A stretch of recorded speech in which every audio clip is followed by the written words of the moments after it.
Ma Bible, le quotidien, le verset du jour. Galates chapitre 6, le verset 5, je cite. Car chacun portera son propre fardeau. Fin de citation, glorifiez le Seigneur. Bien-aimés dans le Seigneur Jésus-Christ, bienvenue à ma Bible au quotidien de ce jeudi 9 janvier 2025. Aujourd'hui, nous méditons sur un verset tiré de la lettre de Paul aux Galates qui nous interpelle sur la responsabilité personnelle dans notre marche avec Dieu et sur la nécessité d'éviter un piège courant, celui de la victimisation.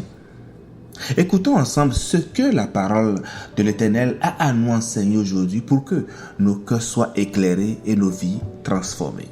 Bien-aimés, dans Galates 6, l'apôtre Paul exhorte les croyants que nous sommes à une vie de communauté empreinte d'amour et de responsabilité. Les versets précédents, notre verset du jour, posent le cadre de cette responsabilité collective. On dit « Portez les fardeaux les uns des autres et vous accomplirez ainsi la loi de Christ. » Galates 6, le verset 2. Il s'agit ici d'un appel à l'entraide et à la compassion dans notre communauté, dans l'Église. Mais Paul ne s'arrête pas là. Il met également l'accent sur la responsabilité individuelle. Si vous lisez bien notre verset du jour, il dit « Car chacun portera son propre fardeau ».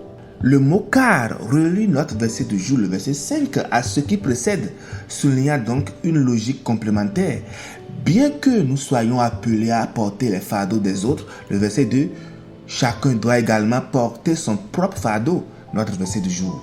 Cette transition en fait est importante pour éviter tout malentendu.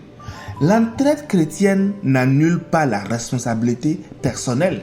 En d'autres termes, on ne peut pas s'appuyer indéfiniment sur les autres pour échapper à ses propres responsabilités. Paul rappelle ici un équilibre. Il y a des charges que nous portons collectivement dans l'amour fraternel, mais il y a aussi des responsabilités que chacun doit assumer devant Dieu. Dans notre verset, le mot fardeau dérive du mot grec fortion, qui désigne une charge personnelle, comme un sac à dos que seul chacun peut porter. Cela reflète la mission unique que Dieu confie à chacun d'entre nous. Cependant, un obstacle majeur à cette responsabilité personnelle est l'attitude de victimisation, une posture où l'on se perçoit constamment comme une victime. En fait, la victimisation se manifeste par le refus d'assumer sa part de responsabilité et par la tendance à blâmer les autres ou les circonstances pour ces échecs et ces difficultés. Et il y a plusieurs dangers qui sont liés à la victimisation. D'abord, il y a manque de responsabilité personnelle. En s'enfermant dans une posture de victime, on renonce à l'effort nécessaire pour changer ou pour s'améliorer. Également, il y a le cycle de pensée négative. L'apitoiement sur soi, ça alimente la négativité et qui empêche d'envisager donc des solutions. Et en fin de compte, on voit que cette victimisation engrange la rupture des relations. Les proches peuvent se lasser de soutenir quelqu'un qui refuse de sortir de cet état d'esprit, ce qui crée des tensions. Mais de tout cela, que dit la Bible ? Dieu ne nous appelle pas à une vie d'apitoiement, mais une vie de responsabilité, de foi et de croissance spirituelle. Chacun portera son propre fardeau, nous dit notre verset du jour. Alors, bien-aimés, Dieu nous appelle aujourd'hui à sortir du piège de la victimisation et à embrasser une vie de responsabilité personnelle. Cela ne signifie guère que nous devons porter nos charges seuls, non, mais que nous devons reconnaître notre part dans chaque situation et nous appuyer sur Dieu pour avancer. Moi, je suis un agronome. Imaginez un agriculteur qui se plaint de ne pas voir de récolte, mais qui n'a jamais pris le temps de semer.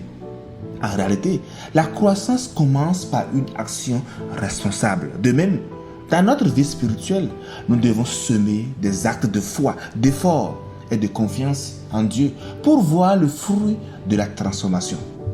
Bien-aimés, souvenez-vous que Porter son propre fardeau signifie répondre fidèlement à l'appel que Dieu a placé dans votre vie. Ce n'est pas un poids accablant, mais une opportunité de grandir, de servir et de glorifier Dieu. Chers frères et sœurs, tournez vos regards vers celui qui vous fortifie et avancez avec courage.